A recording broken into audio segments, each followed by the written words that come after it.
사무엘상 20장 1절부터 11절 함께 읽겠습니다. 다윗이 라마 나윗에서 도망하여 요나단에게 이르되 내가 무엇을 하였으며 내 죄악이 무엇이며 내 아버지 앞에서 내 죄가 무엇이기에 그가 내 생명을 찾느냐. 요나단이 그에게 이르되 결단코 아니라 내가 죽지 아니하리라. 내 아버지께서 크고 작은 일을 내게 알리지 아니하고는 행하지 아니하나니 내 아버지께서 어찌하여 이 일을 내게 숨기리요. 그렇지 아니하니라. 다윗이 또 맹세하여 이르되 내가 내게 은혜 받은 줄을 내 아버지께서 밝히 알고 스스로 이르기를 요나단이 슬퍼할까 두려운즉 그에게 이것을 알리지 아니하리라 함이니라. 그러나 진실로 여호와의 살아계심과 내 생명을 두고 맹세하노니 나와 죽음의 사이는 한 걸음뿐이니라. 요나단이 다윗에게 이르되 내 마음의 소원이 무엇이든지 내가 너를 위하여 그것을 이루리라. 다윗이 요나단에게 이르되 내일은 초하루인즉 내가 마땅히 왕을 모시고 앉아 식사를 하여야 할 것이나 나를 보내어 셋째 날 저녁까지 들에 숨게 하고 내 아버지께서 만일 나에 대하여 자세히 묻거든 그때에 너는 말하기를 다윗이 자기 성읍 베들레헴으로 급히 가기를 내게 허락하라 간청하였사오니 이는 온 가족을 위하여 거기서 매년제를 드릴 때가 됨이니이다 하라. 그의 말이 좋다 하면 내 종이 평안하려니와 그가 만일 노하면 나를 해하려고 결심한 줄을 알지니 그런즉 바라건대 내 종에게 인자하게 행하라. 내가 내 종에게 여호와 앞에서 너와 맹약하게 하였음이니라. 그러나 내게 죄악이 있으면 내가 친히 나를 죽이라. 나를 내 아버지에게로 데려갈 이유가 무엇이냐 하니라. 요나단이 이르되 이 일이 결코 내게 일어나지 아니하리라. 내 아버지께서 너를 해치려 확실히 결심한 줄 알면 내가 내게 와서 그것을 내게 이르지 아니하겠느냐 하니 다윗이 요나단에게 이르되 내 아버지께서 혹 엄하게 내게 대답하면 누가 그것을 내게 알리겠느냐 하더라. 요나단이 다윗에게 이르되 오라 우리가 들로 가자 하고 두 사람이 들로 가니라. 아멘. 다윗의 겟세마네 기도. 다윗의 겟세마네 기도라는 제목으로 말씀 전합니다. 겟세마네는 기름을 짜다 라는 뜻을 가지고 있습니다. 겟세마네 언덕에 감람나무가 많이 있었습니다. 그곳에서 감람류, 올리브 기름을 짰습니다. 예수님께서는 죽음을 앞두고 겟세마네 언덕으로 올라가셨습니다. 자신이 가야 될 길을 아셨습니다. 자기를 위한 길이 아니라 자기 백성을 구원하는 길, 아버지께 영광을 돌리는 길이었습니다. 겟세마네에서 자신의 몸과 영혼을 짜내어 하나님께 기도합니다. 만일 아버지의 뜻이거든 이 잔을 내게서 옮기시옵소서. 그러나 나의 원대로 마시고 아버지의 뜻대로 되기를 원합니다. 이렇게 기도하셨습니다. 예수님의 기도는 사중으로 강조되었습니다. 힘써, 애써, 더욱 간절히 기도하였습니다.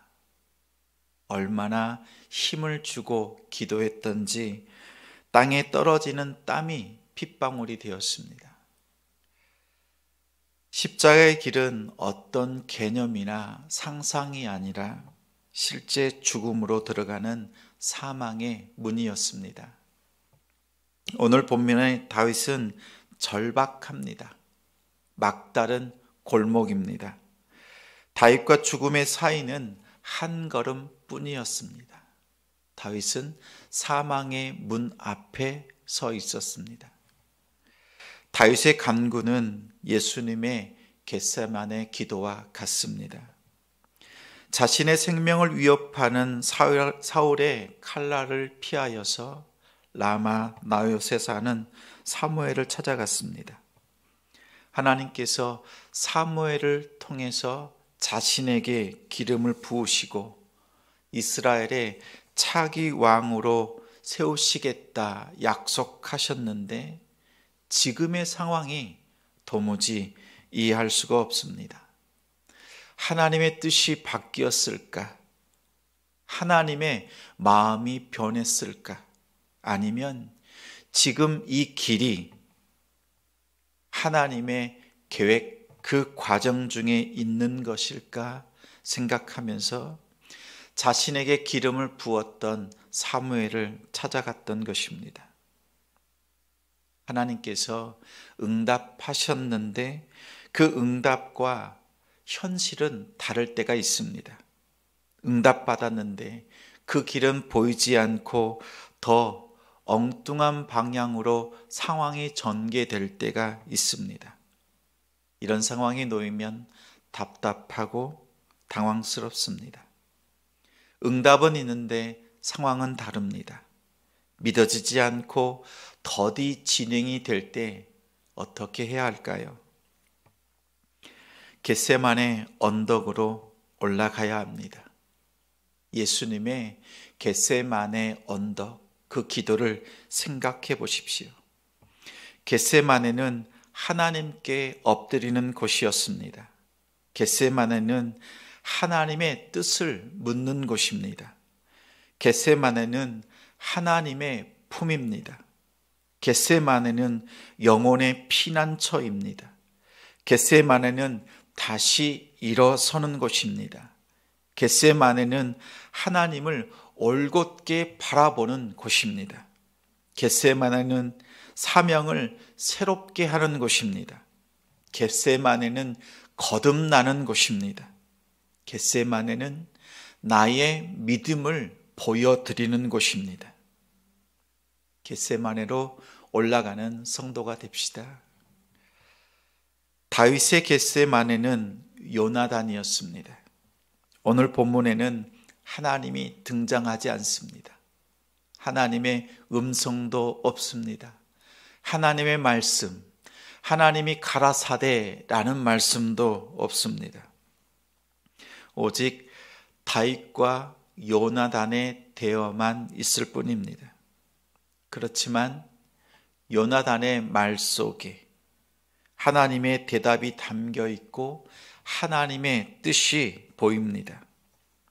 다윗은 사울이 정말 자신을 죽이려고 하는가? 여기서 끝인가? 아니면 하나님께서 자비를 베푸셔서 사무엘에게 기름 부으신 일이 계속 진행되는 것인지 깨닫기를 원했습니다. 요나단과 작전을 짰습니다. 왕의 식탁에 불참하여서 사울 왕의 뜻을 확인하기로 했습니다. 또한 하나님이 인도하시는 길이라면 자비를 베풀 것이라고 하는 믿음이 있었습니다. 4절과 8절에 다윗을 향한 하나님의 계획과 뜻이 분명하게 드러났습니다. 4절에 요나단이 다윗에게 이르되 내 마음의 소원이 무엇이든지 내가 너를 위하여 그것을 이루리라. 요나단의 대답이지만 이렇게 읽어집니다. 하나님이 다윗에게 이르시되 내 마음의 소원이 무엇이든지 내가 너를 위하여 그것을 이루리라. 요나단의 대답에 하나님의 음성, 하나님의 답변이 담겨 있습니다. 8절에는 다윗은 요나단에게 너는 나에게 인자하게 행하라 라고 합니다. 여기서 인자는 헤세드입니다. 하나님의 자비, 하나님의 인애를 말합니다. 하나님, 저에게 헷세드를 베풀어 주십시오 라고 간구했습니다. 이후로 하나님의 헷세드가 다윗을 떠나지 않았습니다. 하나님의 뜻이 분명함이 드러났습니다. 다윗은 겟세마네에서 하나님의 응답을 받았습니다. 하나님의 계획은 계속되고 있음을 깨달았습니다. 여러분의 상황이 절박합니까? 막다른 골목입니까? 죽음과의 거리가 한 걸음뿐입니까? 이런 가운데 하나님의 뜻이 무엇인지 궁금하지 않습니까? 다윗처럼, 예수님처럼 여러분의 겟세마네 언덕으로, 그 동산으로 올라가시기 바랍니다. 여러분의 겟세마네는 어디입니까? 지금 여기, 이곳이 여러분의 겟세마네가 되길 축원합니다. 예수님처럼 힘써 애써 더욱 간절히 기도하시기 바랍니다. 하나님께서 여러분의 기도에 응답하시고 여러분의 소원을 여러분을 위하여 이루어 주시고 헷세드를 베풀어 주실 줄 믿으며 주님의 이름으로 축원합니다. 말씀을 기억하며 함께